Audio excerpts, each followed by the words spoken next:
Good morning. Great to be here with you on my way to church. Well, thank you for stopping by. I know church is the highest priority, but thank you for making us a priority as well. We appreciate it. Let's start right off where I was talking with the speaker. One of the big issues in what is now officially called the Big Beautiful Bill Act is, of course, Medicaid.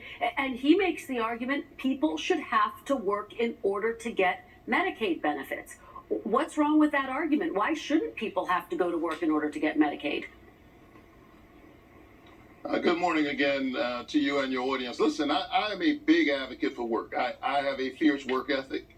It was something passed on to me by my late father, who was a preacher and a junk man, and every day picking up old junk cars to feed our family. And on Sunday morning, the man who picked up cars that have been thrown away picked up people who've been thrown away.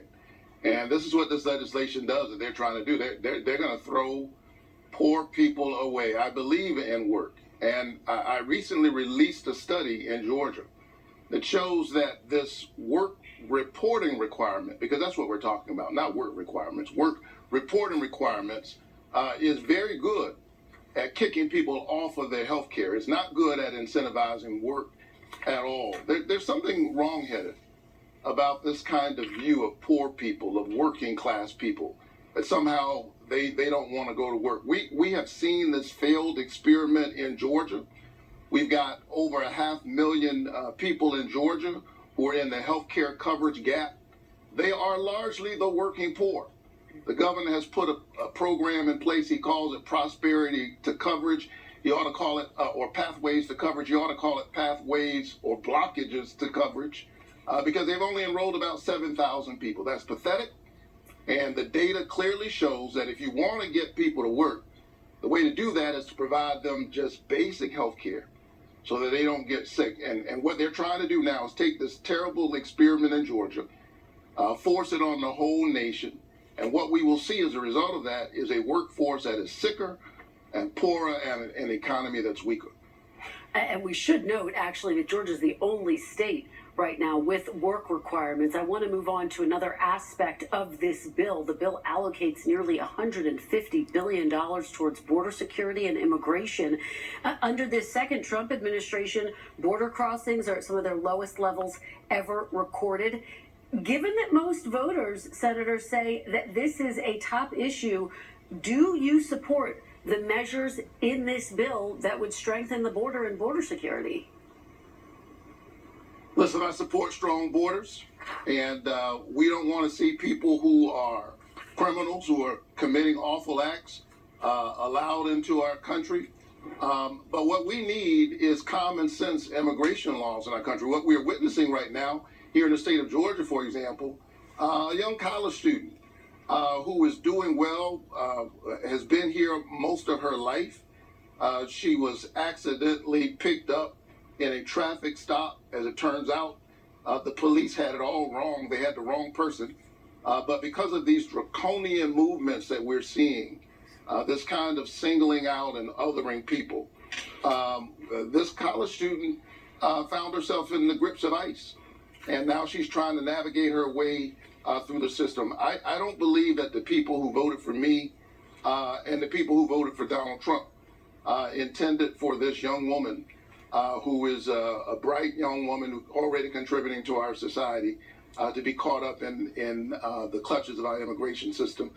This is the politics of fear and division and distraction, and it's because they know that their agenda, their economic agenda, is not working. And just yes or no, do you support the provisions that would strengthen border security, or you a no on this entire bill? Just yes. Listen, I supported a bipartisan bill last year that would have strengthened our border. It was largely a bill focused on giving our Border Patrol the things that they needed, and the Republicans decided to kill it in order to put Donald Trump in office. All right. Let me talk to you now about the state of the Democratic Party. As you know, there's been a lot of focus on former President Biden, the state of his health in the waning days of the campaign. I want to read you a statement from one of former Vice President Kamala Harris's senior campaign advisors, David Plouffe.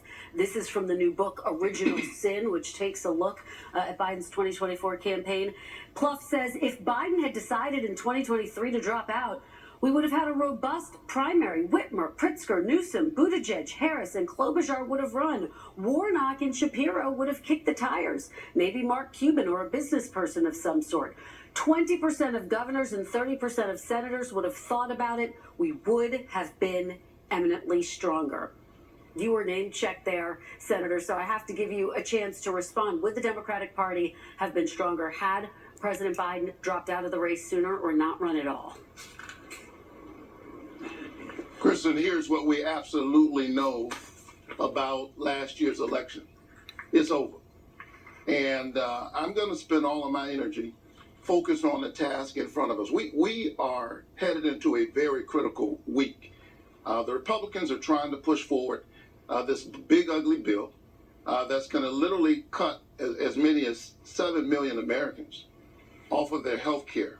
It is a drag not only on their health care, it's a drag on the American economy. They want to cut some $290 billion out of SNAP. This is an unfunded mandate at a time when Donald Trump's tariff tax is literally raising the cost of groceries. And so I've got my sleeves rolled up, and in front of me is the American people, the people of Georgia, and doing everything I can to save them from Trump's big, ugly bill.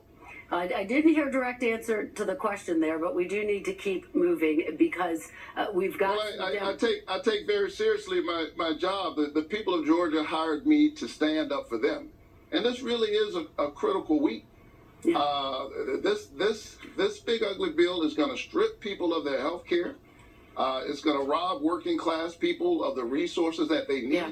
They're literally trying to take health care from children. Here's a proposal. Yeah. How about allow the tax cuts to expire for people making over $500,000 a year? If they did that, they wouldn't have to have these draconian SNAP cuts and cuts on health care. All right, let's talk about right now Maryland Governor Wes Moore speaking to South Carolina Democrats at a fundraiser on Friday. He gave this call to action to the party. Take a look. Let's be clear. We can and we must condemn Donald Trump's reckless actions.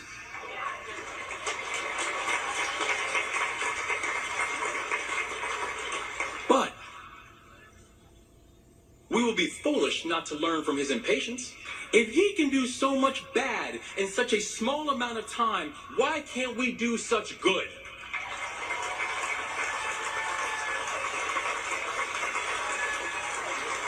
Now, time for us to be impatient too. Senator, is Governor Moore right that Democrats need to take a lesson from Donald Trump and show more urgency? Listen, I'll take my lessons from Martin Luther King Jr., who said that the time is always right to do what's right. Who talked about the fierce urgency of now. And that's why I'm laser focused on doing everything I can for the people of my state, particularly children.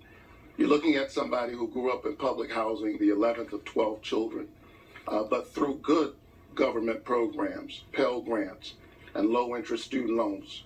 Because of Head Start, which the Republicans want to cut, you're looking at someone who's the first college graduate in his family, the 11th out of 12 children, who's now a United States Senator. I'll tell you what keeps me up at night. It'd be harder for me to do right now what I did as that 17-year-old kid all those years ago. That is an indictment on this moment. That's an indictment on our leadership. And what the Republicans want to do this week will take us further back in the wrong direction, which is why I'm going to do everything I can, not only to save us from this awful bill, but to put forward programs like workforce development programs so that our children can find their wings for their dreams. I want to do everything that I can for working class people. Senator Raphael Warnock, thank you for stopping by on your way to church. We really appreciate it. God bless you. Keep the faith. And you. Thank you, Senator. When we come back, President Trump lashes out at the courts for blocking his agenda. His frustration boiling over at some of his own judicial appointments. The panel is next.